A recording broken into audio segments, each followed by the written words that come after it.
Good morning, everybody. It's a real privilege to be here today. So I am Alison Tomes. I'm one of the locality service managers for Doncaster Family Hubs. Just to give you a bit of a background around Doncaster, so we are a metropolitan council in South Yorkshire, and coal mining was formerly a major industry. Our pit closures were in the 1970s and the early 1980s, which caused some economic difficulties, and now we are a strong service industry in Doncaster, and 60% of our children live in the most disadvantaged homes within the UK. Next slide, please. So we just want to give you a little bit of our journey as well, because 10 minutes it will go very, very quickly. So in 2015, some of our children's centres were de-designated and we moved into a hub and spoke model. In 2017, we then used some influencing strategies to rebrand the children's centres into family hubs. And the vision for Doncaster Family Hubs were designed to bring services together to work with families from conception through to childhood and into adolescent, delivering those services in an integrated local offer. In 2019, we started to, very similar to this presentation we've heard before, obviously it is really integrating early help and all the services that work with children and families within the local area. But we really wanted to develop the integrated working much further in 2019, and we're still on that journey now. So we are looking at services really becoming rooted in place. So actually, we all belong to that place and those people that live in that place. We really focus on whole family working, and we are really focused on bringing professionals in the community together again and having that connectiveness. And the family hubs allow us to bring all those agencies and all those community diamonds together. Next slide, please. I just wanted to give you a bit of an overview of the structure of family hubs in Doncaster. Like the previous presentation, we've gone through significant change as well and reduction in funding, and this is how we've structured them in Doncaster. So we have a core team, and that's the locality service manager, a family hub manager, a family hub coordinator, and then an early years coordinator. So the team was building on from the successes from the outstanding and good children's centres we previously had in Doncaster, and other services have come into that fold. For example, the young carers. We also have quite a few number of students that come through from different universities to work within the early help offer, and we do have social work students coming through as well. The coordinating role for the family hub is around that building element and making sure that the buildings are used by lots of different practitioners and partners to deliver services within the local area. And I just wanted to show you then the range of partners that we've got co-located in the physical buildings, but also delivering services within the local area. It's not finished, this list, by far. We've still got a lot more to add, and I've got some ideas from the previous presentation, so thank you for that. So it is a growing bank of professionals that are working in and through the family hubs. Thank you.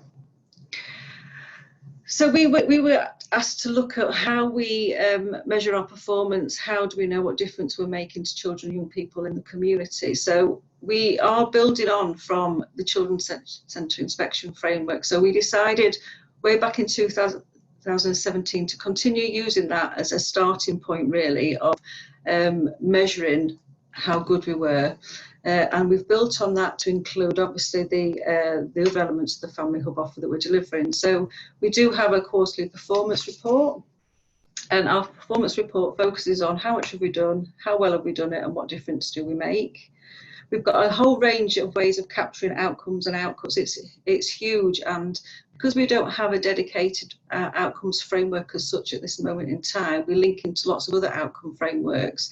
We take the data from lots of different sources, and we're linked into lots of different governance boards really to get that information.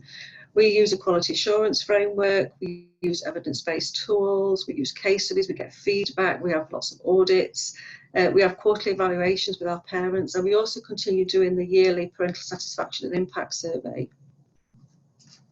That means that we are still inspection ready under the old Children's Centre framework, because we did ask the question nationally whether, I know the inspections are on hold, and we asked the question about whether we could move away and develop our own framework. We were told that whilst they were on hold, we still needed to bear those in mind. So it'll be very interesting to look at how we develop that moving forward.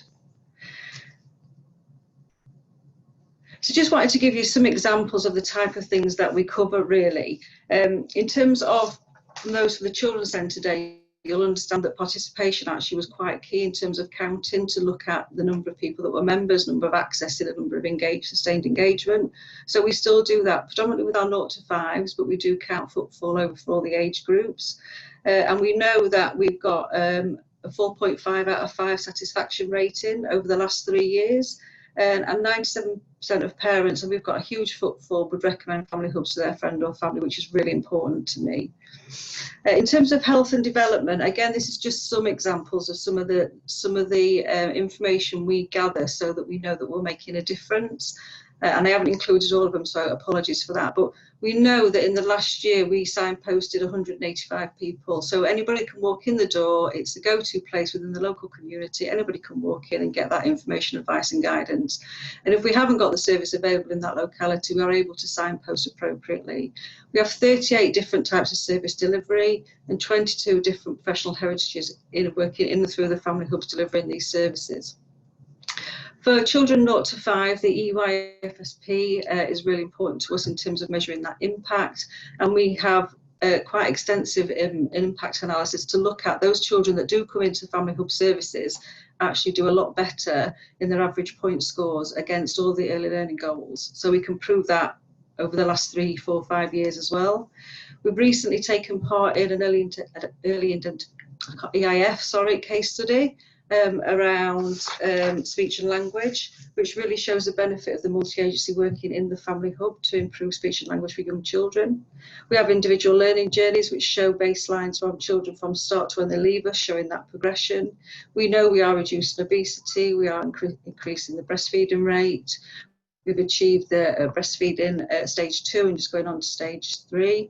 And I just wanted to give you some of our data in terms of our evaluations. So over 2,000 evaluations were completed last year, and 72% of children have learnt new skills. 74% of children are now following routines. 63 of those are becoming school ready. 83 of parents report improved understanding of child development.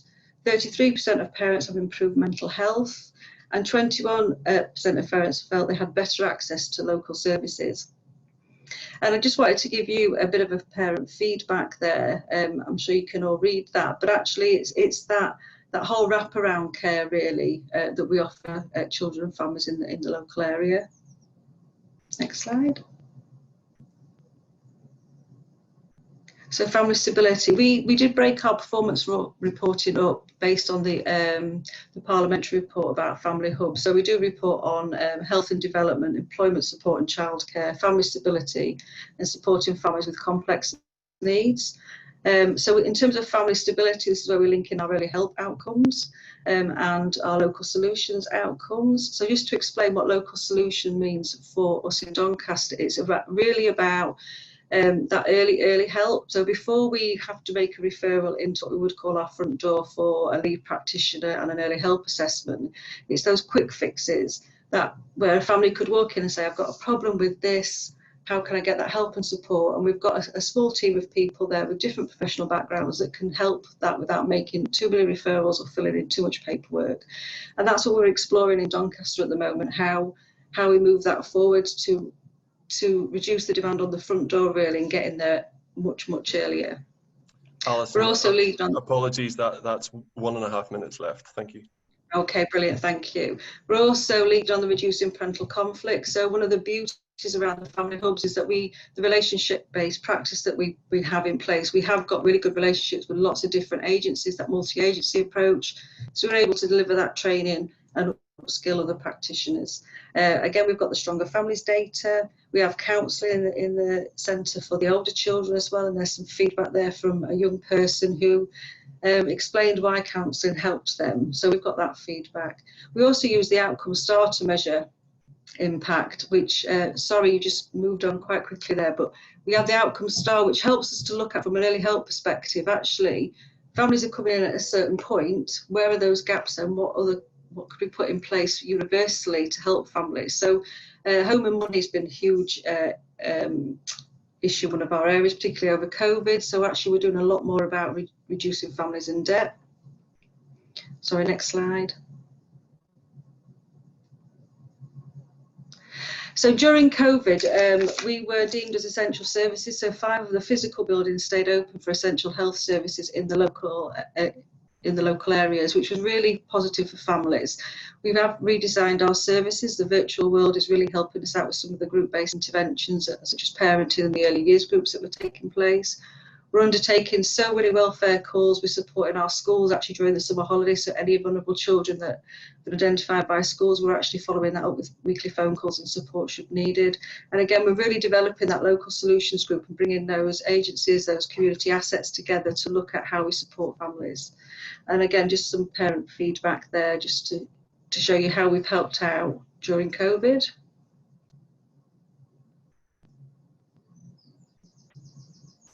And I thank you. That was very quick. We have so much to talk about and so much to take forward. We're still developing, but thank you very much for this opportunity.